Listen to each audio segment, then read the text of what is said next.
ஞானேஸ்வரியில் அத்தியாயம் 15 ஸ்லோகம் 14. அதாவது இப்ப மறுபடியும் ஒரு கிட்டத்தட்ட 11வது அத்தியாயத்தின் ரெபிட்டிஷன் மாதிரி வருது. அதாவது அனைத்தும் நானே அப்படின்னு விஸ்வரூப தரிசனம் மாதிரி, இல்லை விபூதி யோகம் மாதிரி, எல்லாம் நான் எல்லாம் நான் எல்லாம் நான் அப்படின்ற பிரம்மத்தை பற்றி ஒரு எக்ஸ்ட்ரா ஒரு நன்னை மீண்டும் சொல்லிக் கொண்டிருக்கிறார். அதுல 12வது ஸ்லோகத்துல தேஜஸ் பிரகாஷம், எல்லா பிரகாசமும் நான் தான். சந்திர பிரகாசம், சூரிய பிரகாசம், அக்னி பிரகாசம். இருக்கிறதே 3 பிரகாசம் தானே, 3 பிரகாசமும் நான் தான் அப்படின்னாரு. அடுத்து 13ல என்ன சொன்னாரு அப்படின்னா தண்ணி. ஜலாம்சத்தால் இன்னைக்கு தாவரங்கள் வளர்றது, செடி கொடிகள் வளர்றது, தானியங்கள் வளர்றது எல்லாம் அந்த ஜலாம்சத்தால் நானே தான்டா எல்லாத்தையும் நான் பண்ணி கொடுத்துட்டு இருக்கேன் அப்படின்ற மாதிரி சொன்னாரு.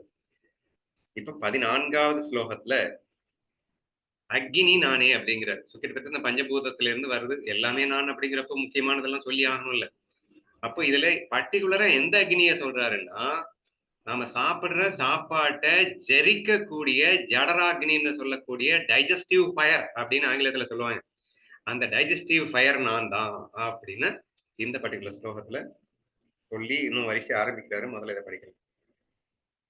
ஆகையால் சகல பிராணிகளின் தேகத்தில் நாபி பிரதேசத்தில் உலை ஒன்றை மூட்டி வைத்து அதில் ஜடராக்னியாக நானே விளங்குகின்றேன். அப்பா அர்ஜுனா, பிராணன் என்றும் அபானன் என்றும் பெயர் படைத்த இரட்டை திருப்தியை ராப்பகல் ஓய்வில்லாமல் ஊதிக்கொண்டே வயிற்றில் எவ்வளவு ஆகாரங்களை பாகம் செய்து வைக்கிறேனோ அவற்றை அளவிட முடியாது.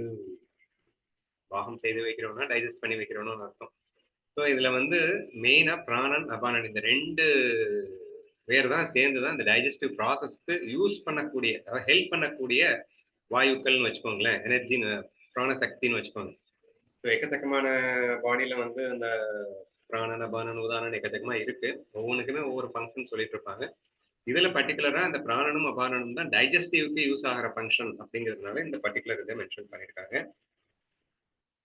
ஸோ பிராணன் அபானன் என்று பெயர் படைத்த இரட்டை துருத்தி அப்படின்னா பலூனு. ராப்பகல் ஓய்வில்லாமல் ஊதிக்கொண்டே அப்படின்னா மேலே கீழேயும் அந்த பிராணன் அபானனை செலுத்திக் கொண்டே எவ்வளவு ஆகாரங்களை நான் டைஜஸ்ட் பண்ணி வைக்கிறேன் தெரியுமா, அவற்றை அளவிடவே முடியாதாம். அவை பசை. இப்ப 4 வகையான ஆகாரங்கள் அப்படின்னு சொல்லிட்டு எக்ஸ்ட்ரா சொல்லியிருக்காரு. நல்லா எண்ணெயில வறுத்து ஹார்டா, ஐ மீன் பசையற்று அப்படின்னா கொஞ்சம் கூட லிக்விடிட்டியே இல்லாத ட்ரை அப்படின்னு அர்த்தம். சரியா? ஃபர்ஸ்ட் இது பசையற்று கடினமானவையாய், முக்கியமா எண்ணெயில வறுத்ததுன்னு வேணா வச்சுக்கோங்க. சரியா? அடுத்தது தைலப்பசை படைத்து மெதுவானதாய், லிக்விடிட்டி இருக்கக்கூடிய, நல்ல சாஃப்டாகவும் இருக்கக்கூடியதாக இருக்கின்றது. 3வது நன்றாக பக்குவமானவையாய், நல்லா வெந்தது. சரியா? இன்னொன்னு ஓவரா வெந்தது அப்படின்னா தீர்ந்து போனது அப்படின்னு அர்த்தம். நான் ரொம்ப இங்க தெலுங்குல மாட வச்சதுன்னு சொல்லுவாங்க, தமிழ்ல அடி பிடிக்கிறது, காந்தி போனது என்று சொல்லக்கூடிய அந்த மாதிரி நீ என்னத்த வேணா சாப்பிட்டு தொலை, எல்லாத்தையும் நான் அரைச்சு தள்ளுறேன் அப்படிங்கிறாருப்பா அவரு. சரியா? மொத்தம் 4 வகையா நம்ம சாப்பிடுறோமா. சோ மெதுவானதாய், நன்றாய் பக்குவமானதாய், மிக்க தீர்ந்து போனவையாய், இப்படி 4 வகைப்பட்டவையாய் இருந்தாலும் அவை அனைத்தையும் பூதங்கள் தரித்துக் கொள்ளும் வண்ணம் நானே அவற்றின் வயிற்றில் இருந்து கொண்டு தக்கபடி பாகம் செய்து வைக்கிறேன்னா டைஜஸ்ட் செய்து வைக்கிறேன், ஜீரணம் செய்து வைக்கிறேன் அப்படின்னு எடுத்துக்கோங்க. ஓகேவா? ஆத்ம வியாப்தியின் பெருமையை தொகுத்து உரைத்தல்.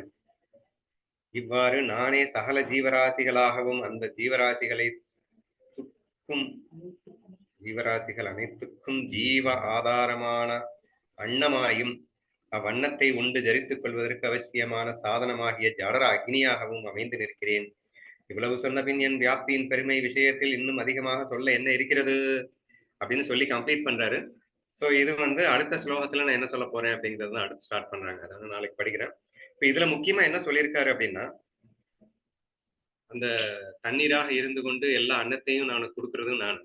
அன்னத்தை மட்டுமா கொடுக்குறேன், நான் அன்னத்தை கொடுத்தது நீ எடுத்து வாய்க்குள்ள போட்டுக்க, வாய்க்குள்ள போட்டதை நீ எப்படி சாப்பிட்டாலும் பரவாயில்லன்னு சொல்லிட்டு அதை எல்லாத்தையும் அழகா ஜீரணம் பண்ணி உனக்கு சத்த கொடுக்கறதே நான் தானே. இப்படி இவ்வளவு சொன்னா போதாதா, நான் தான் எல்லாமே உனக்கு பண்ணிட்டு இருக்கேன்னுட்டு அப்படின்னு சொல்லி அதை க்ளோஸ் பண்றாரு. அடுத்த ஸ்லோகத்துல என்ன சொல்றாரு அப்படின்றத நாளைக்கு படிப்போம்.